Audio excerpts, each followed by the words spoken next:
प्रणाम मित्रों, स्वागत है आप सभी का। और हम लोग सुनाने जा रहे हैं तुलसी माता का। कार्तिक मास चल रहा है, तुलसी माता का बहुत ही प्यारा सा गीत है। आप लोग सुनिए और ढेर सारा प्यार दुलार आशीर्वाद दीजिएगा। नारायण पूछे तुलसी से दिलवा के हाल हो, नारायण पूछे तुलसी से दिलवा के हाल हो, नारायण पूछे तुलसी से कहाँ तो हर नैहर तुलसी, कहाँ तो हर सासुर, कहाँ तो हर नैहर तुलसी, कहाँ तो हर सासुर,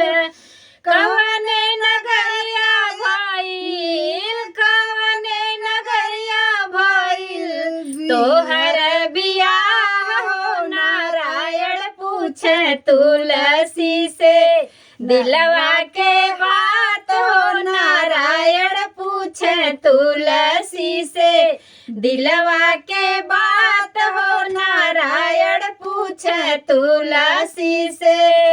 गंगा तीरे नैहर मोरे, यमुना तीरे सासुर, गंगा तीरे नैहर मोरा, यमुना तीरे सासुर, गोकुल और मथुरा में हो,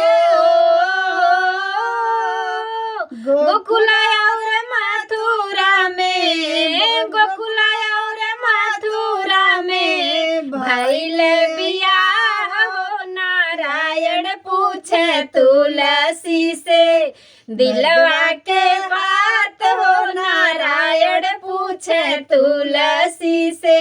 दिलवा के बात हो, नारायण पूछे तुलसी से के तोहर पिता तुलसी, के तोहर माता, के तोहर पिता तुलसी, के तोहर माता, के करा के संगवा तुलसी,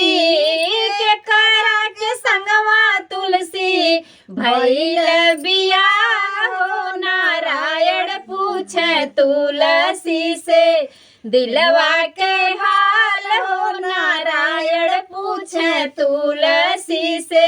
दिलवा के बात हो, नारायण पूछे तुलसी से आकाश मोर पिता बाण, धरती मोरे माता, आकाश मोर पिता बाण, धरती मोरे माता, शालिग्राम जी के संगवा हो, शालिग्राम जी के संगवा,